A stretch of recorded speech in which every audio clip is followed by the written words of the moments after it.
Hello, mga bossing, mga madam, good day sa buong mundo. At good morning o magandang gabi dyan sa Pilipinas, mga bossing, mga madam. How are you today, mga bossing, mga madam?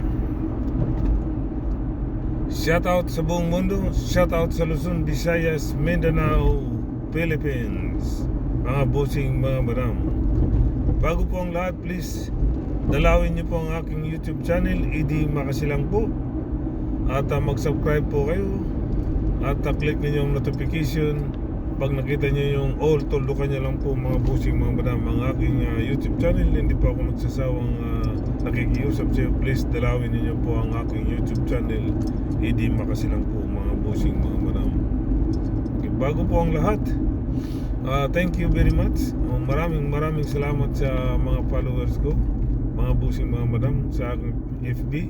Sa mga hindi pa po nag-follow, please like and share. At mag-comment din po kayo, mga bossing, mga madam. Babasahin ko po mamaya at re-reply ko.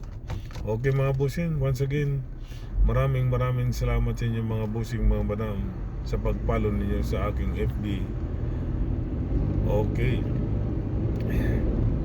Okay, talakayan natin ng Senado. Talagang ang Senado po ay hindi na po talaga babalik sa normal. Okay, nagiging na po talaga, kumbaga sa tao, nagiging siraulo na ang Senado.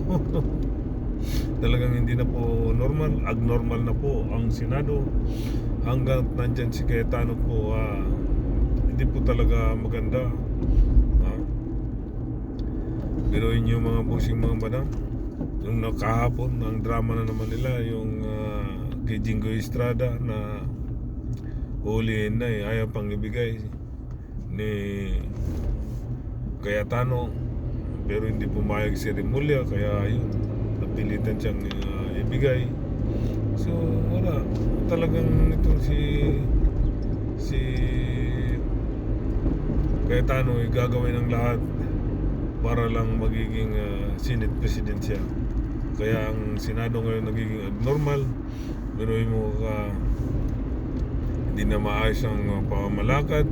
Wala na lahat, kahit na magaling na senador o minority ng mga senador, hindi na maayos. Kasi kahit na magagaling yan sila, kung ang Senate President naman nila wala sa hulog, talagang maapektuhan sila ang kanilang pag-iisip, kanilang pag-uutak, diba? So hindi maganda talaga. So dapat mapalitan na. Kasi 11-11 na So 11-11, president pa rin si Cayetano. Kaya lang makapalang mukha. Dapat, diba? 11-11 na kulang, diba? So ang ginagawa niya, ayun, wala namang senaryo, quorum, primary dyan sa Senado nang dahil sa kanya. So wala bang action kahit na mga minority? Pwede naman aksyonan yan. Si Cayetano bigyan ng i-report sa Ethics Committee, di ba? Yung may Ethics Committee naman sila dyan. Kahit na Senate President yan, pwede siyang i-report sa Ethics Committee. Ganun lang kasimple po yan. So nananawagan na si si Raffy Tulfo na mag-resign na siya sa bilang isang Senate President. Ayan, di ba? So mga minority nananawagan na mag-resign na siya kasi talagang hindi na maganda, talagang magulo na po ang Senado po, mga bossing, mga madam. So hindi na po talaga maganda, mga bossing, mga madam. Talagang magulo na po ang Senado at abnormal na, hindi na maayos ang kanilang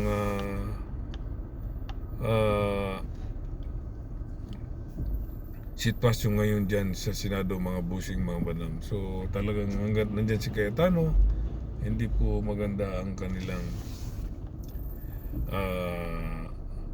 pagpasok sa Senado, dahil ang iniisip nila nasa magulong sitwasyon pa rin ang Senado, mga bossing, mga madam, diba?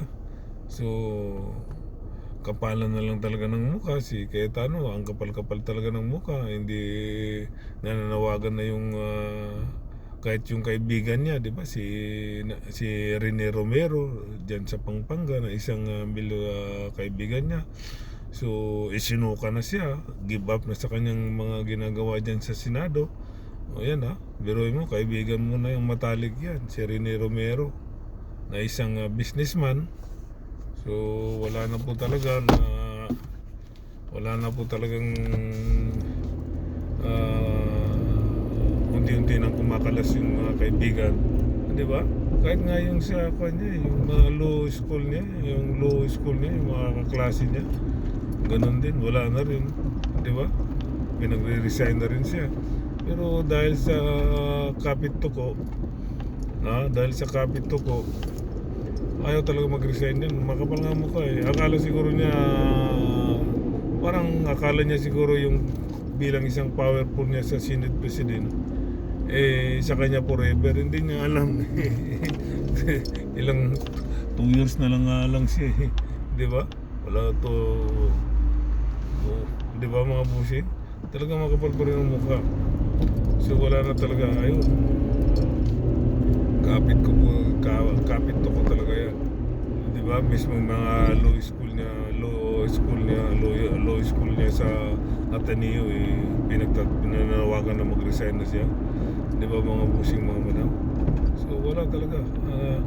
Akala niya siguro yung bilang isang Senate President forever. Di ba? Sakim nga eh. Parang iniisip niya parang katulad din kita Tatay. Akala siguro Tatay Digong. Akala ni Tatay Digong yung powerful niya, hindi siya magagalaw, untouchable ba? Ay anong nangyari kay Tatay Digong ngayon sa dahig, di ba? So ganoon yun ang iniisip ni Cayetano eh. So, simula nung May 11 hanggang ngayon talagang ang gulo. Pero patayan mo yung aircon sa Senado, wifi, hanggang ngayon ang gulo-gulo. So wala nang iba kundi mag-resign na lang yan si Cayetano para naman tumahimik na, para bumalik na sa normal ang Senado. So hanggang ngayon abnormal pa rin ang Senado. Di ba mga busing mga hanggat nandiyan pa si Cayetano, walang mangyayari. Talagang abnormal. Grabe. Unbelievable. Walang mangyayari.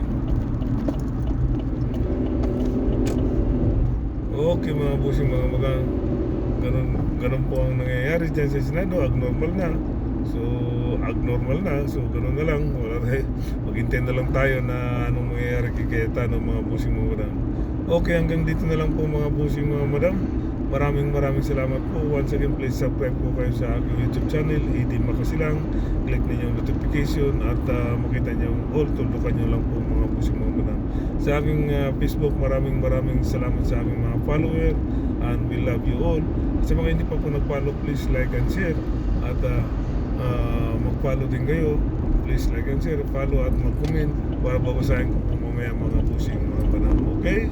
Bye-bye. Ang kape pa, nice to meet sa inyo. Bye-bye. Peace.